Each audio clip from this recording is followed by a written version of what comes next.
ہماری جو اسلامی زبانوں کا شعر و ادب ہے اس میں بھی ان رشتوں کا بہت ریفلیکشن ہے،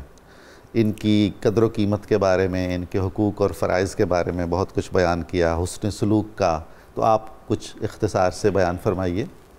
جی بالکل، آپ نے بالکل درست فرمایا۔ جتنی بھی بڑی زبانیں ہیں اس تمام خطے کی، خواہ وہ عربی ہو، فارسی ہو یا جنوبی ایشیائی زبانیں ہوں، اردو ہو، پنجابی ہو، ہمیں ان تمام زبانوں کے ادب میں، شاعری میں، نثر میں ماں باپ کا جو مرتبہ ہے، بہن بھائیوں کی جو باہمی محبت ہے، ایثار ہے، قربانی ہے، ان تمام جذبات کی عکاسی ملتی ہے۔ مثال کے طور پر عربی ادب کی اگر ہم بات کریں تو ایک بہت اہم مثال جو قابل ذکر ہے حضرت خنسا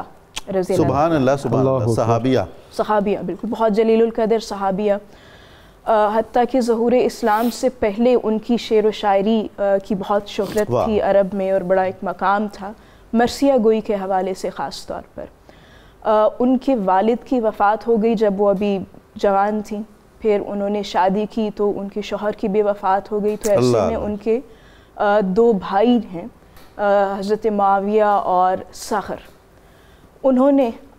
بہن کی سرپرستی کی باپ بن کر اور پھر ان کے بچوں کی کفالت بھی کی، لیکن پھر ان کے دونوں مربی بھائیوں کا بھی انتقال ہوا۔ اس کے بعد پے در پے صدمات بالکل، اور اس کے بعد جو انہوں نے مرثیہ گوئی کی ہے اپنے بھائیوں کے غم میں، خاص طور پر اپنے بڑے برادر صخر کے لیے، وہ عربی ادب میں شاہکار تصور ہوتے ہیں، اور مرثیہ گوئی میں خاص طور پر خواتین شاعرات میں کوئی بھی ان کے مقابل جو ہے ان کو تصور نہیں کیا جاتا۔ اور یہ بھی روایت میں ہے کہ حضرت عمر اور حضرت عائشہ رضی اللہ تعالی عنہا بھی ان سے مرثیے حضرت عمر کا تو بالکل سنا کرتے تھے۔ اللہ اکبر۔ اسی طرح فارسی ادب کی اگر ہم بات کریں، کئی شعراء ہیں جنہوں نے نجی طور پر اپنے عزیز و اقارب کے، اپنے بہن بھائیوں کے، اپنی اولاد کے یا ماں باپ کے نوحے بھی لکھے ہیں، مرثیے بھی لکھے ہیں، قصائد بھی لکھے ہیں۔ ایک مثال لیکن جس کا میں خاص طور پر ذکر کرنا چاہوں گی، طالب آملی بہت بڑے شاعر تھے، ایران میں پیدا ہوئے، 15ویں اور 16ویں صدی کے شاعر ہیں۔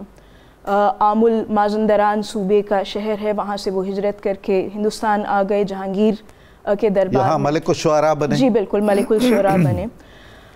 ان کی بہن ستی النساء بیگم 14 سال تک انہوں نے اپنے بھائی کی جو ہے وہ جدائی برداشت کی، اور ان کے لیے انہوں نے ایک مثنوی تحریر کی اپنے بھائی کی جدائی میں، جو طالبہ کے عنوان سے معروف ہے،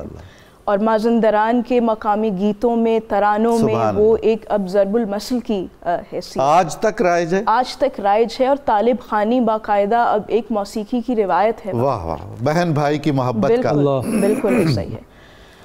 اردو ادب کی بات کریں تو مختلف شعراء نے اسی طرح سے اپنے عزیز و اقارب کے لیے قصائد بھی لکھے ہیں، نوحے بھی لکھے ہیں، لیکن ایک خاص ادبی روایت جس کا میں بہت اختصار سے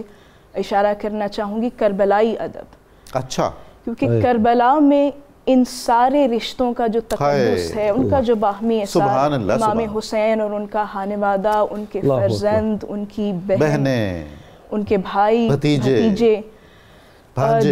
جو ہمارے اردو کے مرثیہ گو شعراء ہیں، میر انیس ہو جائیں، مرزا دبیر ہو جائیں اور ان جیسے دوسرے، انہوں نے جس طرح سے ان سب رشتوں کا، ان کے احساسات کی ترجمانی کی ہے،